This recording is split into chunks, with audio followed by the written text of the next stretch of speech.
It's midnight. You're not hungry, but you open the fridge anyway. You think you're weak, but you're not. You're running a 3 million-year-old program. 3 million years ago, you're on the African savannah. A lion kills an antelope. By the time your ancestors arrive, only bones remain. But your ancestors had one advantage: hands that could grip a rock hard enough to crack bones open. Inside was marrow. Gray, slick, dripping fat. They scooped it out and ate it raw. For them, this was a feast. Your ancestors also ate insects, termites, grubs, beetles, fat larvae the size of your thumb. This was life for over 1 million years. But then everything changed. Fire. Cooking is predigestion. Raw meat forces your gut to do hours of work.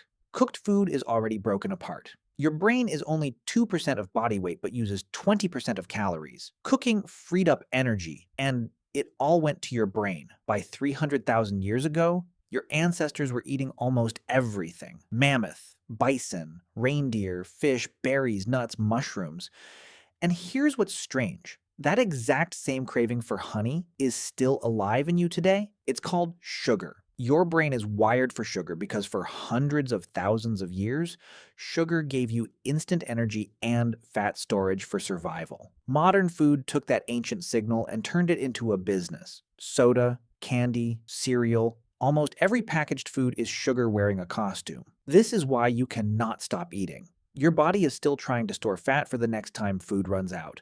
But food never runs out now. But there was one craving your ancestors had that we still have trouble admitting. In Gough's Cave in England, researchers found human bones from 14,700 years ago. The skulls had been meticulously cleaned. The top was shaped into a cup. The long bones cracked open the same way ancestors cracked antelope bones. But this wasn't starvation. The same cave has remains of horses, deer, and animals. There was plenty to eat. Humans weren't efficient food. They were a choice. One forearm bone was carved with a zigzag pattern. This wasn't survival. This was ritual. Your ancestors didn't just eat fresh meat.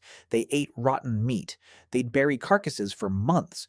When retrieved, meat crawled with maggots and reeked of decay. Rotting meat is already broken down by bacteria. Easier to chew, easier to absorb. Bacteria produce B vitamins. Your body still remembers. Every fermented food you love, cheese, yogurt, beer, wine, pickles, is controlled rot. Your taste for cheese developed on a savanna 100,000 years ago. Every craving you have today, fat, salt, sugar, is still running inside you right now. Your body only knows, eat what's rich, eat what's rare. At 11 p.m. when you open the fridge, even though you're not hungry, you're running a 3 million-year-old program. Still scanning. Still trying to keep you alive. The world it was built for is gone. The world of scarcity is gone. If you dropped a modern human into the world of 50,000 years ago, you'd die in days. You wouldn't know how to find water or see food. But if you dropped a 50,000-year-old human into your kitchen, they'd think they'd walked into a god's pantry. Cold, sweet drinks sealed in metal. Milk sealed fresh for weeks. For 3 million years, every human who lived was hungry, cold, and tired. You might be the first one who isn't, and you have no idea how rare that is. So your body is not broken. Your cravings are not a personal failure. You are not weak. You are perfectly designed for a world that doesn't exist anymore. Your nervous system, your gut, your hunger hormones, they all evolved to keep you alive in an environment of scarcity. You are still running that program. You inherited a prehistoric survival machine, and then you put it in a modern supermarket at midnight, searching for something no amount of food can give you. Your ancestors survived ice ages and predators by being obsessed with getting the next meal, by storing fat, by remembering honey, by never feeling full, and now it's keeping you trapped in a modern supermarket, opening the fridge at midnight, searching for something no amount of food can give you. You're hungry for time. You're hungry for community. You're hungry for work that means something. You're hungry for touch, for connection, for belonging. Those are the things your ancestors had. Those are the things your body is actually craving, and they don't come from a refrigerator. Maybe the first step to changing how you eat is understanding why you want what you want, understanding that you're not broken. You're just trying to survive in a world that no longer requires survival. You're just trying to be human in a system that wasn't built for humans. You're not weak. You're not broken. You're perfectly designed for a world that doesn't exist anymore, and that's okay. The next time you open that fridge at midnight, remember, Your body isn't trying to fail you. It's trying to save you.